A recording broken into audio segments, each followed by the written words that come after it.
I am here. I've been looking for you. What's this about? Well, you don't know it yet, but I want to show you something. You might have a good idea what it is, but I want to show you a little something that I use when I do my framing. You've got to check this out. Oh, not that drawer. Aha, here it is. Oh, it's kind of heavy.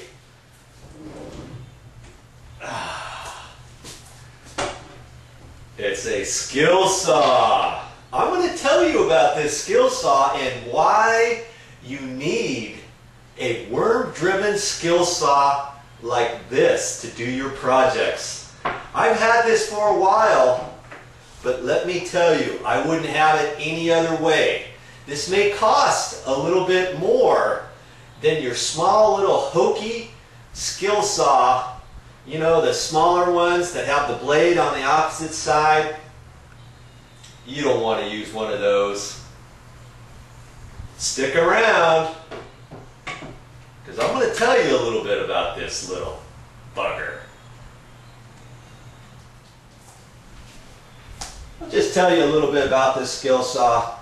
Here's a depth gauge here for the table. This is a table here, this bottom portion, and you can adjust that however you want. Now when you're cutting with 2x4s, usually I push it up all the way. The blade's going to stick down. See how far the blade sticks down? It sticks down way over 1.5 inches.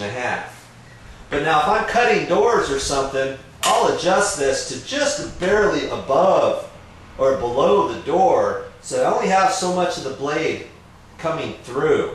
And also, like for 1x4s, you know, if you've only got 3/4 of an inch going through it, if you're cutting like this, you could have a tendency, you've got so much of the blade coming through the wood that it's easy to have a chance of it binding and kicking back at you. So what I usually do is go halfway or so. That way I don't have as much of the blade coming through my wood at any time. And for like paneling, if you try to cut paneling or siding, 5/8 siding, T111 siding for an exterior of a house or something, and if you have the blade down that far, you're going to bind up, and this, what happens is then it will have a tendency of the blade kicking back, and then it starts going the opposite direction, and it will come right back at you.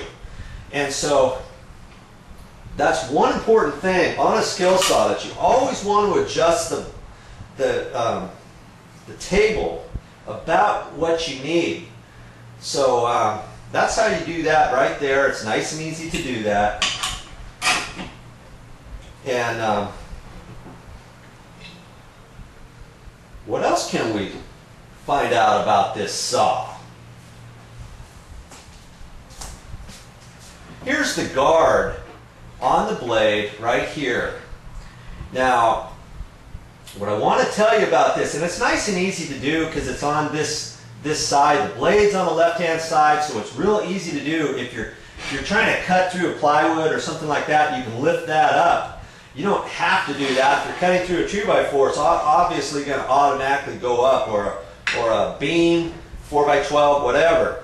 But on the other type of skill saw, if you have to cut it, you have to lift the guard up over on this side. Then you're looking over the side. Can you see how you're looking over here, and all of a sudden something might happen and have it kick back at you because you're looking over your material. Here you're not. You're standing here and you're looking right exactly where you need to go.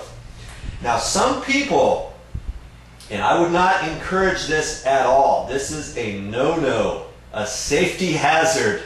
Sometimes they'll lift this up and they'll put like a pencil in here or a nail. They put a nail up in there, and then that keeps the guard up. Like if you're cutting 45-degree angles, let's say, or something to where you don't want to keep lifting this up.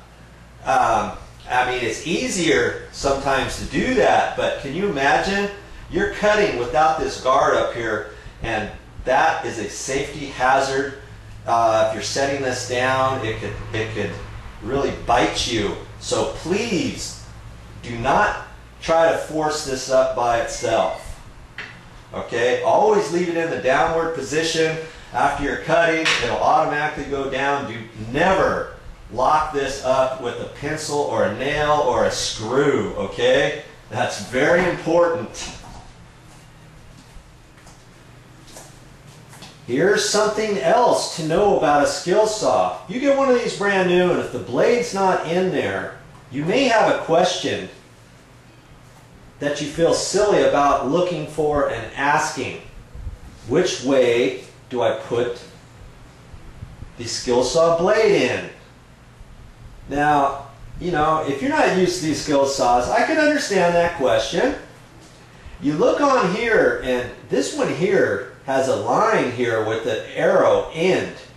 So the arrow is going this direction. So that means your teeth are going to go that direction, and the blade is going to go around clockwise, okay? So your blade teeth are going up that direction, okay? And if you forget that, on this particular skill saw, it's got the arrow there. Look for that.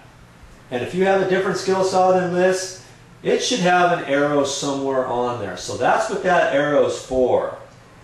You don't want to put the blade in backwards on most types of cuts. Now there are some occasions where I've seen someone put their blade in backwards, okay?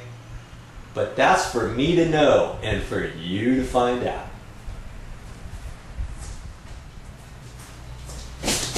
Woo! Well, that's all I have for you today. But next time, I've got a little something special I've prepared for you. I'm going to talk to you about a different type of skill saw, and maybe that's the one you might want. It's a little bit different than this one, and I'll explain that all in detail. So watch for it.